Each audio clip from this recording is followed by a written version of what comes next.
The unlikely heroes last night. Let's start with Taijuan Walker. What? 6 innings pitched, 4 hits, 0 walks, and he struck out 4. Got him through 6 innings last night and looked pretty damn good doing it. I don't know what that portends to the future. Probably nothing. He'll probably be a bullpen guy who pitches maybe in the 5th inning in the playoffs. Let's go to Max Kepler. He's a gangster, Ray. Max Kepler, 2 for 4 with a home run, a double, and he did slash the ball hard his second at-bat to left center field. Brandon Marsh, 2 for 4, 2 runs scored, a home run, and a double. He's now hitting 267, and the camera actually showed the way he wets his hair with a water bottle in between innings. He stretches it out real nice, gets that hair nice and wet.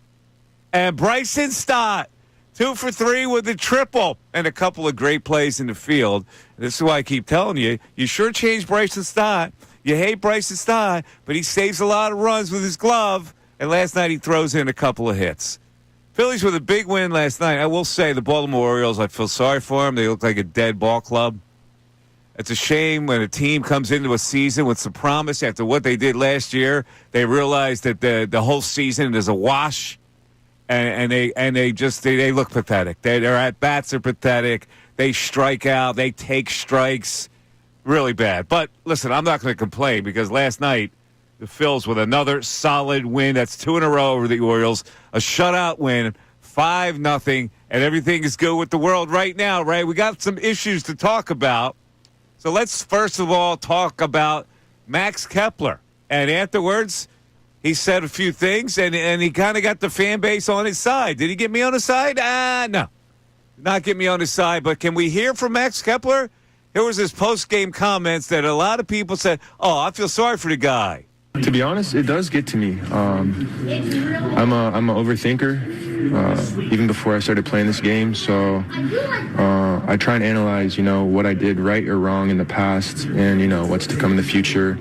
And it takes away from the present. And I have to, remind myself or have the people that, my support team remind me that I'm in a beautiful place and a beautiful opportunity and to just enjoy the moment regardless of, rough patches or not.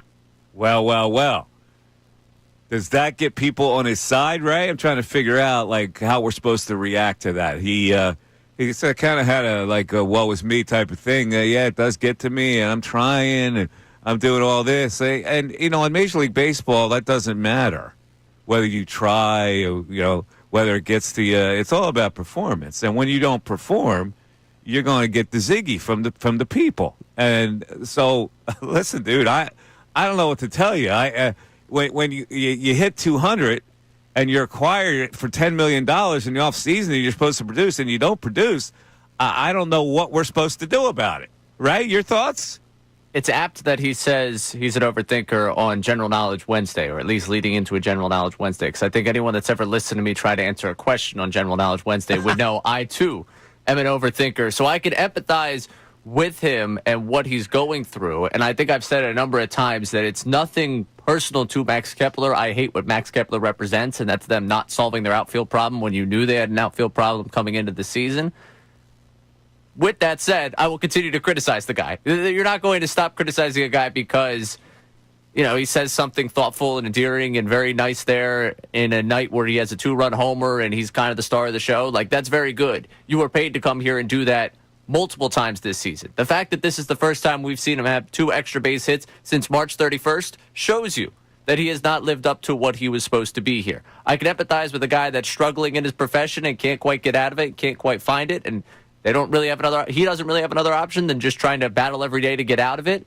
But tough, kind of. Yeah, that's what you were brought here to do. You were brought here to perform a job. You were brought here to play up to the contract that you got and to help this baseball team win. So, yeah, for a minute there, I'm like, yeah, this must be really tough for him. But you know what's also tough?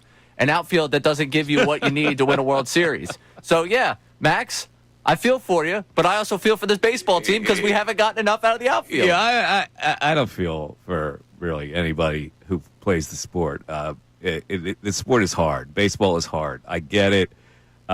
Everybody in baseball is an overthinker. Everybody who comes to the plate's an overthinker.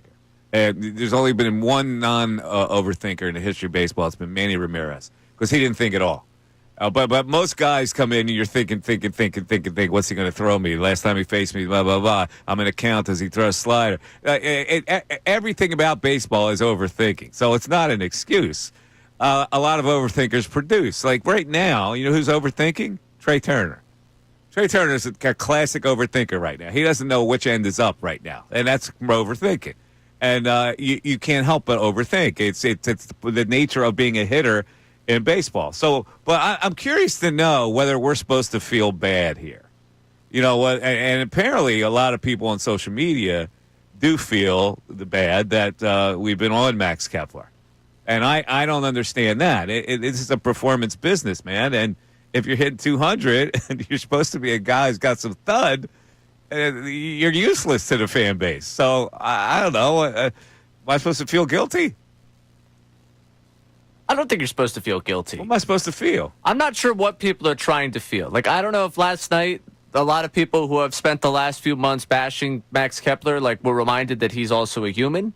I don't know if that's like some people were like, wow, my conscience feels kind of guilty here. Like, I feel like we are reacting in real time to baseball being played in front of us. And the baseball being played in front of us from him has not been good enough this season. It's not been enough to help this team. It's the reason why they had to go out and address their outfield. It's the reason why we've spent the last 2 weeks trying to figure out how they're going to configure their outfield for a stretch run. I think last night, these comments, comments about staying present and just listening to him talk, his overall demeanor, he sounds like a guy who realizes he might get the tap on the back at any time right now. Hey, step on into the manager's office here. We got to talk to you.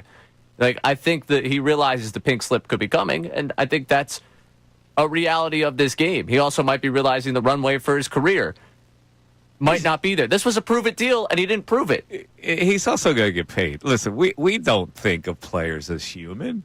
Now, does that make us bad people? No. We look at players as players. We don't look at them as human like we would look at our neighbor who just had a tree fall in their house. It's not the same thing. It's not the same dynamic. Is it our fault that we don't look at them as human? Well, they don't want to be really looked at you as human. They're players, and they're at the top of the heap, and we're just the lowly fan or the analyst who looks at them, and that's the way it works. They're the roles that people play. I would disagree with that. I think I look at them as a human. I look at them as human. I really don't. I don't get the same human feel. Like, I don't know them personally, so I can't look at them as human. But I could look at them as humans and just what they're going through. It's an extreme example of what they're going through, but I can absolutely look at the human element of this thing. This has definitely been a trying time for him in his career. Like, I do feel for that regard, but I don't feel to the extent of, like, I'm going to say I can't criticize you now, because part of what we are talking about with this team is winning a World Series. If what stands in their way is outfield production, he's part of what stands in the way. I can understand and empathize with a guy that's struggling, but ultimately, your struggles are leading to the problems that this team has. So while I feel for you, I don't feel for you in the sense that I'm going to be like, you know what? Rob Thompson was right to promise him playing time. He should get out there on the field. I'm not going to say, hey, here's a pat on the back, go out there and play left field. I'm going to say, yeah, that's a very difficult situation. Sorry you're going through that one. But right now, the goals are a little bit bigger than making sure that Max Kepler's career continues. I see the human side of it. Yeah, I know. I just, does that make me a cretin? I don't see the human side of it at all. These guys are performers, and if you don't perform, you take the heat. It's the profession that you've chosen. This is the business that we've chosen, and sometimes you give up your humanhood as far as the fan base is the perception of you. So, I guess. I mean, I would say there are and not that we are to that level, but there are people that look at us who don't know us but hear us talk every day and have opinions on us. Would you say that we've lost our human element to those people? Pretty much. We've lost our human element. People a lot of time when they're criticizing us, they're not thinking of, well, at least me.